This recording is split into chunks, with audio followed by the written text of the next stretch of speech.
Right. I will call the meeting back to order. Please rise and join us in the Pledge of Allegiance. Pledge allegiance to the flag of the United States of America and to the republic for which it stands, one nation, under God, indivisible, with liberty and justice for all.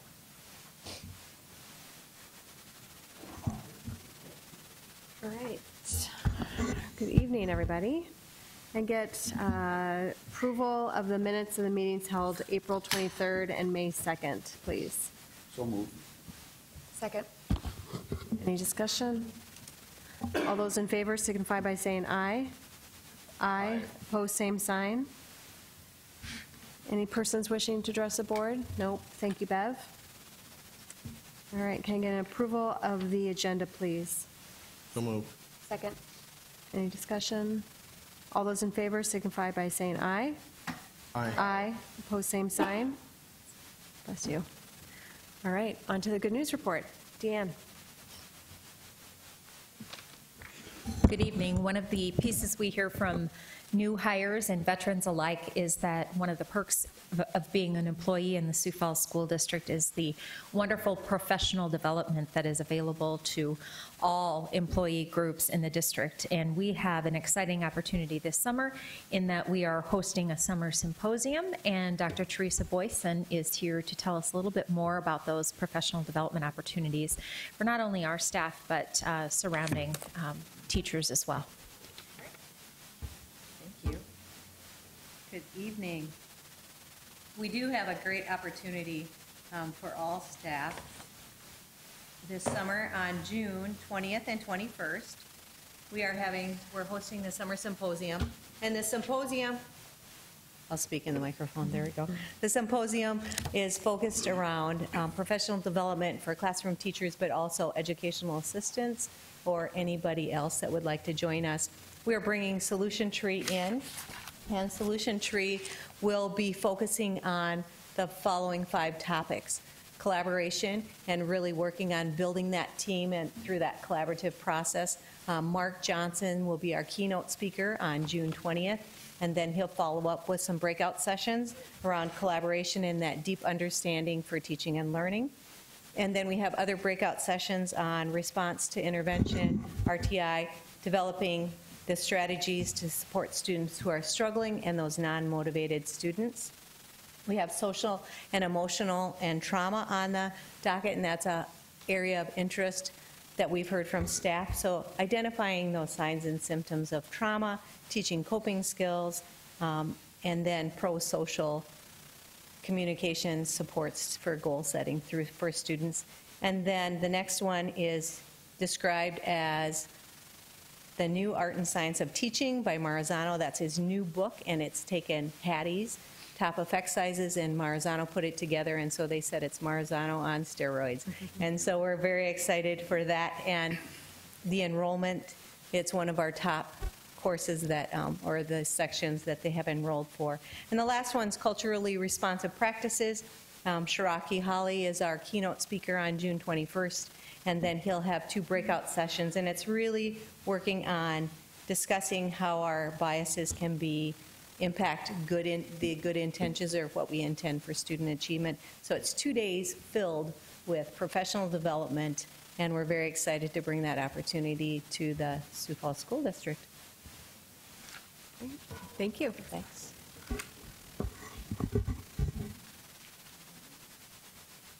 All right, moving on. Any conflicts of interest this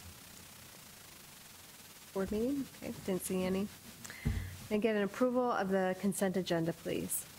So moved. Second. Any discussion? All those in favor signify by saying aye. Aye. Aye. Opposed, same sign. I can get a motion for the supplemental consent agenda, items 11A, claims A 1 through 5, claims to Sanford. So moved. Second. Any discussion? All those in favor signify by saying aye. Aye. Opposed, same sign. That motion passes with 2 abstentions from Board Member Ryder and Board Member Mickelson. Can I get a motion to approve the supplemental consent agenda items 11B, 1 through 2, claims to Avera? Second. Any discussion? And all those in favor signify by saying aye. Aye. Opposed, same sign. And that passes with 1 abstention from myself. All right, moving on to the reports of the superintendent. Thank you. We have 2 reports tonight. The first report is the Program Enhancement Project Proposal Grant, better known as the PEP Grant report. That comes from Curriculum Services, and tonight will be presented by Sonia Sotomayor, Principal, Tracy Veek, and maybe assisted by Jill Vetras? Yep. Okay. Glad to have you here. Thank you.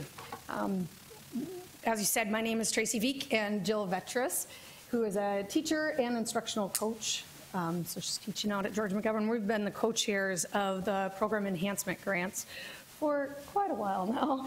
I think I've been a co-chair for 10 years. I've been on it for 14 years, and I love this. And she said she's been on there longer than that, but we couldn't add up fast enough. So the Program Enhancement Grants have been around for, I think we just, that one. Thank you. They are a negotiated agreement between the Sioux Falls School District and the Sioux Falls Education Association. They have been around for over 30 years, and for those 30 years, they've given a budget of $10,000 annual out of our curriculum services budget to allow teachers to apply for $1,200 grants. The funding criteria is an involvement of community resources, including people, a program involving people from several different disciplines, evidence of increasing individualization or personalization of education, evidence of increasing involvement of students in their own learning, any other approaches that are well justified. We do not, through these grants, you cannot apply for staff salary or compensation, any consumables, or individual technology items that are valued over $500 each. All of the grants must be approved by the building principal, and the grants must align to what's in the school improvement plan or what the mission of that building is. The committee participation is 4 Sioux Falls School District teachers who are SFEA members. They're appointed by the president, or they're voluntold. 2 elementary teachers, 1 middle school teacher, and 1 high school teacher, and then the superintendent and or his designee assigns 4 administrators to the committee, 2 elementary, 1 middle, and 1 high school. This year, we had 22 applicants with funding requests that totaled $19,705.74. We were able to fund grants, 20 different grants, with a total of $9,997.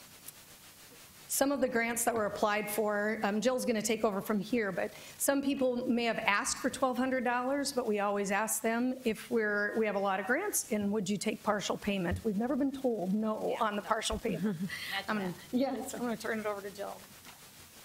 Thanks. So one of the grants that we provided some money for was Lisa over at Garfield, and she wrote a grant to get some high-low reader books for her ELL students.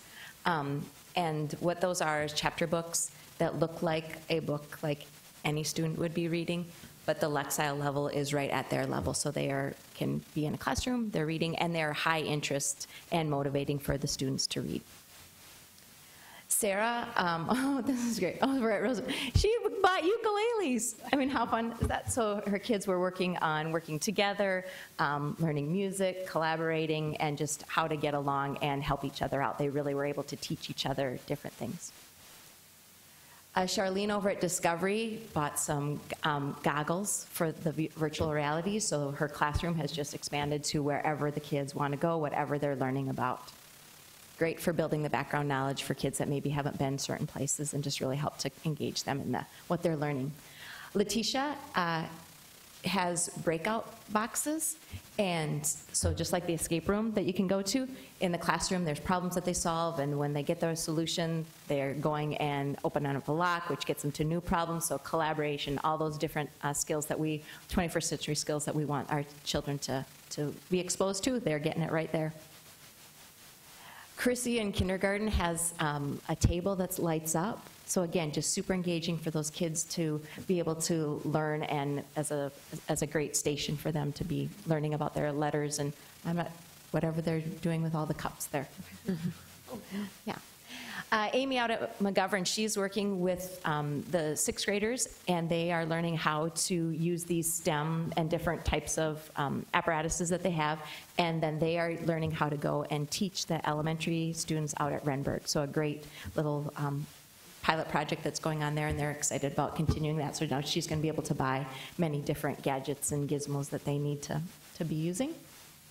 Janet at Lincoln created with her Native American Connection students, they've created a wonderful newsletter that they purchased a camera so they could add art to their Native American Connection newsletter, and it's pretty good stuff. Oh, Sorry. you skipped over, oh, there's one more. Oh, I don't know what happened. So Amanda, she's at my school, so I got to talk about her. So they have flexible seating. So Amanda teaches students that are in newcomers. So she bought some pedal bikes, some standing tables, some little discs that the kids can sit on and bounce, and then flexible balls that they can sit on too, just to keep them engaged. And some of our students aren't used to sitting from wherever they came, from the refugee camps that they came to, so they love to have that to get a little movement and engagement going. Here's a list of all the different projects that were proposed, and it's a wonderful committee to be on. The ideas, it's just amazing what's going on in the district.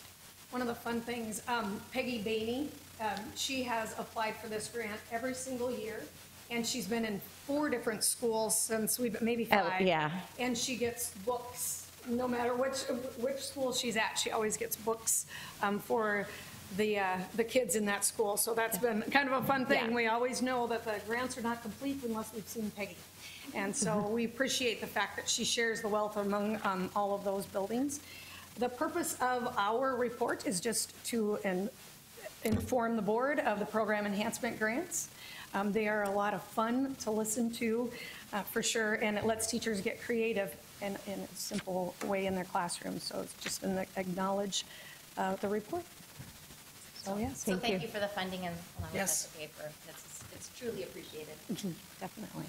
Thank you. Any questions for Tracy or Joe? What time of year do you guys do your grant applications and awards? We send them out in December, and then they have one night of a hearing, so they actually have to come in and give a presentation, and we do all of them in one evening. And they do a 7-minute presentation in January, and then we have 8 minutes to ask questions, clarifying questions for them, so 15 minutes tops. Awesome. So then they know if they don't get funding, for example, They- they yeah, can they go to find Sioux out the Falls next week. Education, Yep. so to the foundation too, and Yep, go through their- absolutely, which is yeah, nice. and I these wonder, are- I was hoping the timing was good on that. Yep, So they're at different times. And then also they can get the materials and they can start to use them right away before the school is The 10,000 that we have budgeted, how long have we been at the $10,000 amount? At least 18 years. At least 18 years. It's- And our enrollment 18 years ago, and number of teachers, let me think. So very similar, very similar. Well, if I get lucky enough to be on the budget committee again next year, we might review that amount. Would that be okay? That'd be awesome. We would take whatever amount you'd be willing to give. That's what we hear. We'll talk about that. Yeah, I mean, I can't imagine being on the committee, just how fun it must be to be able to award these grants, and, for the teachers that are going above and beyond in their classrooms. This is just another great example, so thank you. Pam sat on it at the last minute this year, and she said, if I'd have known about this earlier, I'd have been sitting on this all these years, right? It was a lot of fun. It's a lot of fun. So thank you very much. Thank you. Thank you. All right, can I get a motion and a second to approve the Program Enhancement Project Proposal Grant Report? So move. Second. Any further discussion? All right, all those in favor signify by saying aye. Aye. Aye, opposed, same sign. All right, moving on.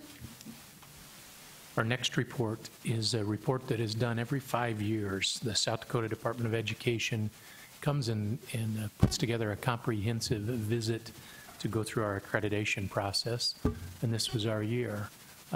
Leading the visit from our side was Dr. Boyson, and here to report on that visit is Dr. Boyson.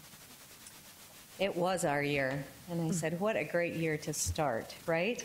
And we have the accreditation, but it really was a great visit from the Department of Education into the district, and it really affirms the great things that are going on here that we sustain and keep going. So the purpose of my report tonight is to inform you of the South Dakota Department of Ed's accreditation review of our practices and to recertify and have our accreditation certificate. The district priority area is fiscal accountability and systems management.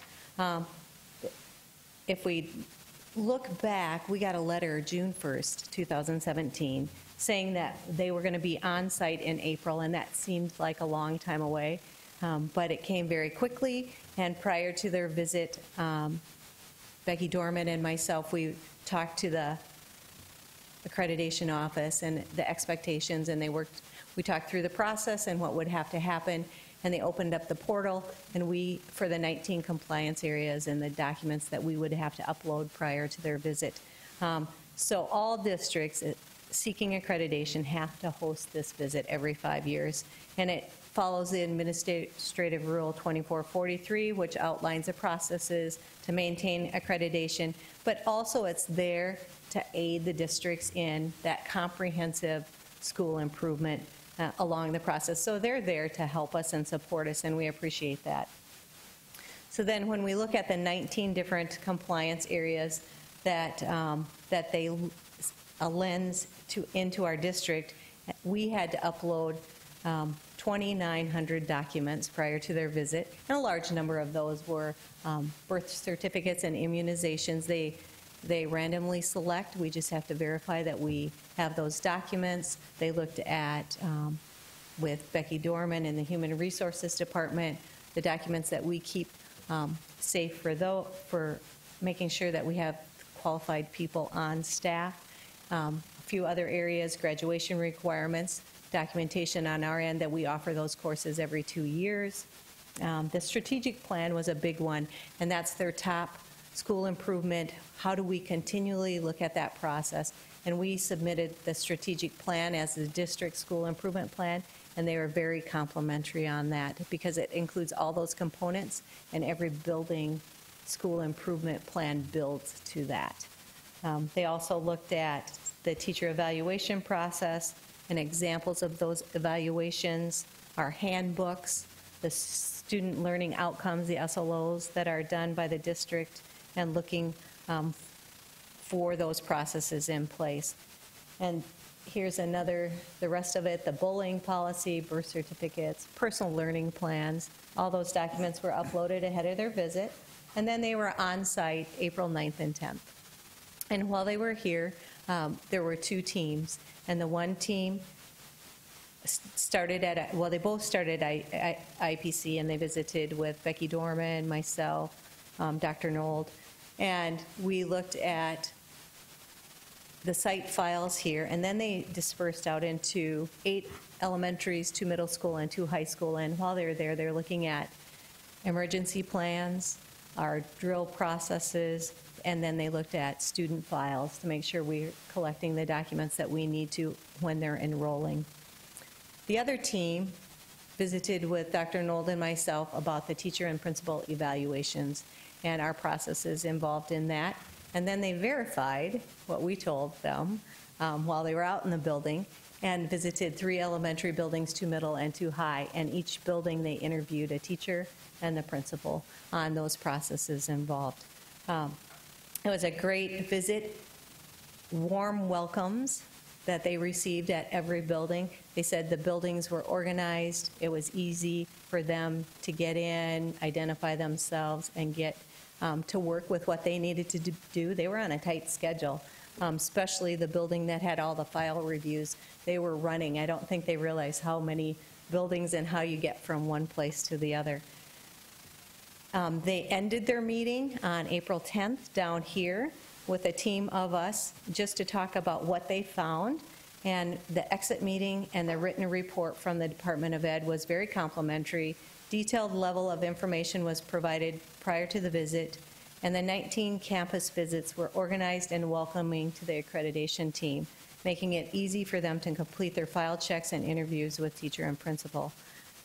The following information was communicated with the district during the exit meeting and the written report. And I'll just, a few of the highlighted areas, the birth certificates and immunization records. They recognize the movement that we have within the district, and that just making sure that, you know, all our files just transfer very easily, and they recognize that, and the organization it takes to keep track of 24,000 students and all of their records. And they also recognize the unique need for different types of documentation that we have to take in Sioux Falls for our students. And they looked at that, you know, the I-94 cards, the green cards, the letters of resettlement that we take, and they all meet their standards and requirements. And then the strategic plan, the improvement of student learning. They review the district's strategic plan, and again, every school improvement plan feeds up into that, and it's a good process for continued improvement for the district.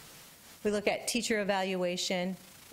They commented on the district was well organized, evaluation plans and processes where the principals focus on getting into the classrooms continuously. It's evident that the teachers as well as administrators appreciate the drop-ins, and that's the one thing that they said, all the teachers said they love the feedback that they get from the principals, and they welcome them and wish they could get in there more. And through our process, they are in there at least 4 times a year, so that they're getting that feedback during that time. And the Department of Ed also commented, it's impressive how much principals actually do get into the classroom. And so that tells me that they recognize the efforts on our building administration to get in there. Principal evaluation, the principals appreciate the school visits. These are commented through the Department of Ed. The principals appreciate the school visits by the superintendents and the feedback they receive. They also value the goal-setting meetings that we hold to help them develop their goals for their building and both personally and professionally to meet the building needs and the district goals. The Department of Ed also liked the background checks and the certified staff records. They said they're well organized, maintained, and easy for them to collect the information they needed. Content standards, we had to upload content standards from multiple areas, and they demonstrated the course alignment, the state content standards, and the depth of knowledge assessment and detailed process for review and adoption procedures from beginning to end. And then open enrollment, bullying policy, privacy of student records, district policies and practices are detailed and communicated to all stakeholders. There was one area that needed some corrective action, and that was we had 3 staff members on the online courses who were teachers of record where their certification didn't reflect that. And so working with the staff and human resources department to make sure that we have that in our high schools. It's in the learning centers, and there's multiple teachers in there. So we do have a teacher that is certified in that area, but the teacher of record wasn't the same one. And the other was working through, 2 of them were working through ombudsman, and we contract that service, but they'd like to see how do we record those teachers as part of Sioux Falls. And so again, working with Becky Dorman to make sure that they're recorded through the state system as employees, not Sioux Falls employees, but they're working on site through a contracted service. So that's how the one area that we need to work on, and we have a plan of action. And once that process is complete, we will be issued our certificate for accreditation for the next 5 years. So it'll take us through 2022, 23. So out of the 18 of 19 areas, we met compliance in all. The Department of Education was very complimentary, and our processes, our policies, our curriculum writing, and developing exemplary systems to make sure that the students in the Sioux Falls School District are receiving the best education. And I would ask that you acknowledge the report. And I'll stand by for any questions. I just want to thank you all and your staff and staff of the district for providing the information and doing such a great job to allow us to be accredited. I know this is a lot of work, a lot of extra work outside of what you're normally having to do, so we appreciate all of this time and effort for this. You know, it's a great team. Everybody was involved, and again, it's getting the documents uploaded, and everything was there, you know, so that again speaks to the policies, the practices that we do in Sioux Falls every single day. Any questions for Dr. Boyson? Okay. Can I get a motion and a second to approve the state accreditation review? So moved. Second. Yeah, I mean, as we talked about with the special ed review a few weeks ago, it's got to be nerve-wracking to have, the State Department of Education come into the schools interviewing. So even though we know we're doing a fantastic job, it's always, it's got to be hard. So same as what Cynthia said, just appreciate all the hard work that goes into, these kind of reviews. And thankfully, the results were good, and we'll just be able to wait out 5 more years. That's right. Until they come back. So good. Thank you. I do have one question.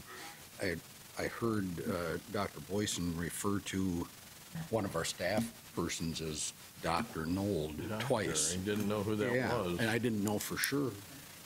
Well, I was going to save that for the end of the meeting, but I guess we could do it now. Congratulations to our newly appointed, newly earned doctorate, Dr. Jamie Nold. I've got this 8.